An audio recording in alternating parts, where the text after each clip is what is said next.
L'heure du thé nous emmène derrière l'objectif. Entre murmures, rires et confidences, chaque épisode est une parenthèse chaleureuse à savourer autour d'une bonne tasse de thé.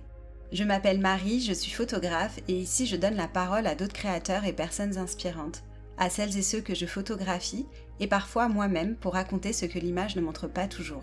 Je vous invite à prendre place dans mon univers. Dans le précédent épisode, je vous expliquais les raisons de l'existence de ce podcast. Aujourd'hui, j'avais envie de vous en dire un peu plus sur moi. Pour celles et ceux qui ne me connaissent pas, je suis photographe et dans cet épisode, je vais vous révéler ce qui m'a amené à faire de la photo mon métier. Pour être très honnête, je me disais que cet épisode allait être facile à réaliser. Il suffit juste que je vous parle un peu de moi. C'est pas si facile. Je me suis même demandé si ça ne serait pas plus simple d'enregistrer cet épisode avec quelqu'un qui m'interviewe. Je me suis posé une question, pourquoi tu préférerais avoir quelqu'un qui te pose des questions? Et pour être sincère, la réponse qui m'est venue spontanément a été pour me sentir moins inconfortable. Donc, j'ai décidé de me confronter à cet inconfort, à accepter que cet épisode ne sera sûrement pas parfait, que je ne vais probablement pas aborder tous les sujets que je veux. Bref, on va commencer simplement. Car si vous êtes là à m'écouter, c'est que probablement vous vous demandez qui est cette voix que vous entendez et ou que le sujet de la photo vous intrigue, vous interpelle, vous passionne. Je m'appelle Marie, j'ai 40 ans et il y a presque 5 ans, je suis partie m'expatrier en Polynésie française. Arrivée là-bas, ça faisait déjà plusieurs années que je me questionnais sur le sens de ma vie et notamment sur le sens de ma vie professionnelle. Je ne fais pas partie de celles qui ont fait de longues études, qui adoraient l'école. Non, c'est tout le contraire. Dès que j'ai pu, je me suis orientée vers l'apprentissage. L'idée d'aller en cours et d'être en alternance dans une entreprise me plaisait bien. C'était pour moi le bon mix entre obtenir un diplôme tout en commençant à envisager mon indépendance et à acquérir de l'expérience. Je ne dirais pas que sur le plan professionnel, je n'ai pas galéré, mais j'ai su saisir les opportunités en y trouvant toujours un minimum d'intérêt, en sachant m'adapter. C'est ce qui m'a permis, entre autres, d'affiner mes désirs et mes besoins au fil des années et de mes expériences.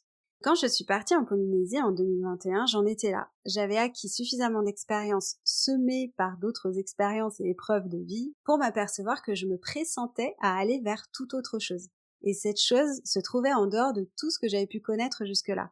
Elle se trouvait dans l'inconfort, un peu comme cet épisode en fait.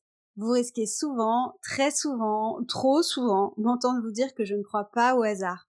J'avais fait un bilan de compétences quelques mois avant mon départ en Polynésie qui ne m'avait pas forcément donné une direction professionnelle concrète. Par contre, il m'a permis d'ouvrir mon champ des possibles, à me rendre compte qu'il y a tout un monde à découvrir, que de trouver ce qui me plairait de faire profondément allait peut-être prendre du temps.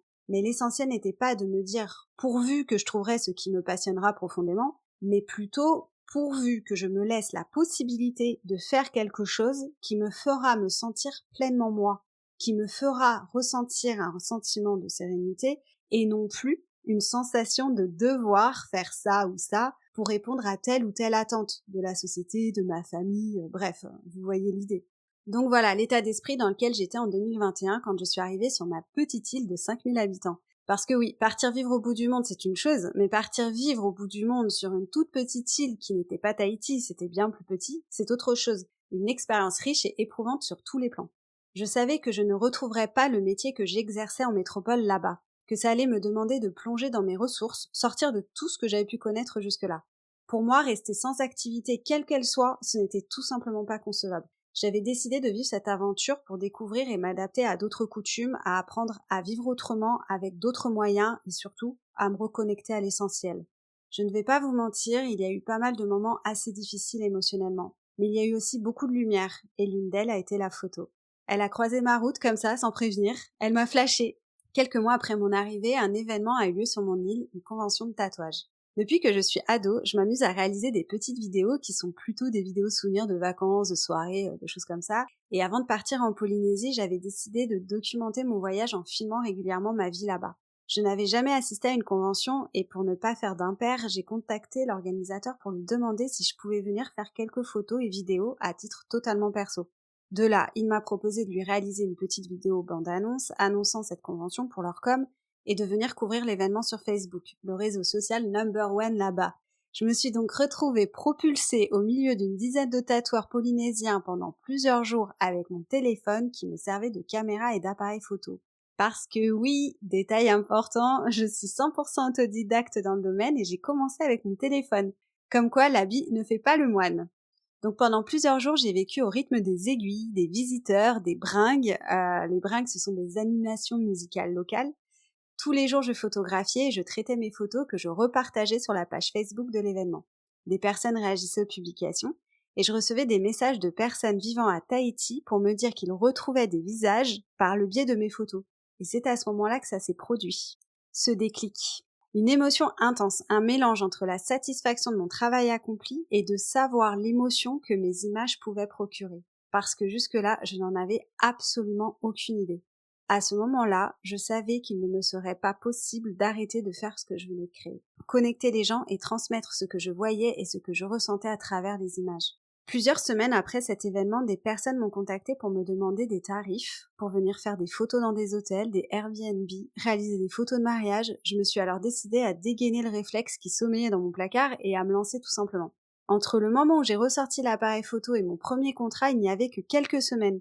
Il me fallait absolument comprendre des bases, savoir comment l'utiliser. Et pas de hasard, je vous l'avais dit, venait de s'installer sur l'île en face de la mienne, Ludo. Ludovic est kiné et un passionné de photo. Il était venu s'expatrier quelques mois en Polynésie et proposait de former qui le voulait à la photo avec un boîtier réflexe. Ni une ni deux, on se rencontrait très vite. Entre ses conseils, des formations à distance que je suivais et ma pratique, je me suis rapidement sentie prête à me lancer. Dès que je pouvais, je m'entraînais. Événements sportifs, culturels, cérémonies officielles, des shootings immobiliers, des shootings pour des mariages, réaliser des portraits. Rapidement, tout s'est enchaîné. J'étais en partenariat avec un hôtel relais château où nombreux étaient les couples qui venaient en voyage de noces, vous l'imaginez. J'ai été publiée à 2 reprises dans la presse. Et parce que ça ne suffisait pas, en parallèle, j'étais devenue correspondante presse pour Tahiti Info, ce qui me permettait de provoquer encore plus de rencontres et d'opportunités. Je continue toujours à côtoyer l'univers du tatouage et je pouvais passer des après-midi entières dans les shops à faire des photos, discuter avec les clients et observer le travail des tatoueurs. Au fil du temps, je me rendais compte que je prenais souvent les photos des clients en train de se faire tatouer, avec leur accord bien sûr, mais j'ai fini par me rendre compte que tout le travail en amont, c'est-à-dire la préparation d'une séance de tatouage, la relation avec le client, le après, comptait autant que la réalisation du tatouage en lui-même. Là, j'ai su que ce que j'adorais en photo, c'était de venir prendre l'envers du décor. Tout ce que l'on ne voit pas et qui est tout aussi important. Fin 2024, je rentre en métropole. Il était évident que la photo devait continuer à vivre en moi et comme j'avais besoin de renouveler mon portfolio, j'ai contacté plusieurs artistes, des organisateurs d'événements, des responsables de bars, des groupes de danseurs. J'ai décroché plusieurs collaborations et depuis, je vis des aventures humaines folles. Et puis, il y a l'envers du décor, le mien. Je vais vous parler sans filtre. Il m'a fallu beaucoup de temps pour sortir du syndrome de l'imposteur. Vous savez, cette petite voix qui vient vous chercher, vous chuchoter, mais pourquoi toi plutôt qu'un autre? Tu vois pas tous ces photographes ultra talentueux autour de toi, etc. Me sentir légitime dans mon travail m'a demandé du temps. Aujourd'hui, je vais vous le dire, je me sens pleinement légitime. Et même quand j'ai ces moments de doute où je me demande si ce que je fais a vraiment de l'importance, à chaque fois, la réponse est sans appel. Sans la photo, c'est une part de moi qui s'éteint. Je sais profondément ce que je peux apporter aux gens. Pas à tout le monde, parce que je sais que la photo ne parle pas à tout le monde et mon but n'est pas d'attirer tout le monde. Mon but est de faire vivre une expérience aux gens qui le souhaitent.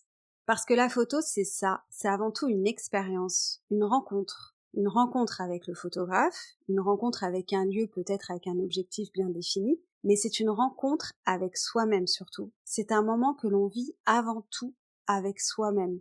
C'est très souvent que lorsque les gens découvrent leurs photos sont parfois un peu déstabilisés, surpris, mais surpris dans le bon sens, avec cette vision qu'ils n'avaient pas forcément d'eux-mêmes, et ils se sentent beaux. Ils ont cette sensation de se découvrir ou de se redécouvrir eux-mêmes. C'est assez particulier à expliquer. Et c'est aussi pour ça que j'ai décidé d'intégrer dans ce podcast des épisodes où des personnes que j'ai pu photographier vous diront avec leurs mots, leurs émotions, ce qu'ils ont ressenti en vivant une telle expérience. Dans mon envers du décor, il y a aussi des turbulences. Travailler avec son art n'est pas toujours évident à expliquer à son entourage. Pendant longtemps et encore aujourd'hui, ça arrive que des gens qui me connaissent depuis plusieurs années me parlent de la photo comme d'un loisir. Et ça vaut ce que ça vaut. Mais je n'arrive pas à parler de ça comme un simple loisir. Non, c'est une part de mon identité. Oui, j'ai décidé d'en faire mon métier. Oui, c'est difficile d'en vivre. Et c'est pour ça que mon but aujourd'hui n'est pas de m'obstiner à vivre à 100% de la photo. Mon but aujourd'hui, c'est de kiffer ma vie, de me sentir pleinement vivante, épanouie autant que je peux l'être. Mais je pense que cette partie-là sera le sujet d'un autre épisode, sinon celui-là va durer des heures. D'ailleurs, s'il y a des questions que vous souhaitez me poser, des sujets que vous aimeriez que j'aborde, seul ou avec une autre personne, envoyez-moi un message. Vous pouvez facilement me contacter via mon adresse mail ou bien mon site internet avec le formulaire de contact ou encore en m'envoyant un message sur Instagram. Je vous laisse toutes les coordonnées dans la description de l'épisode. Merci à vous de m'avoir écouté jusque-là. À bientôt. Bisous bisous.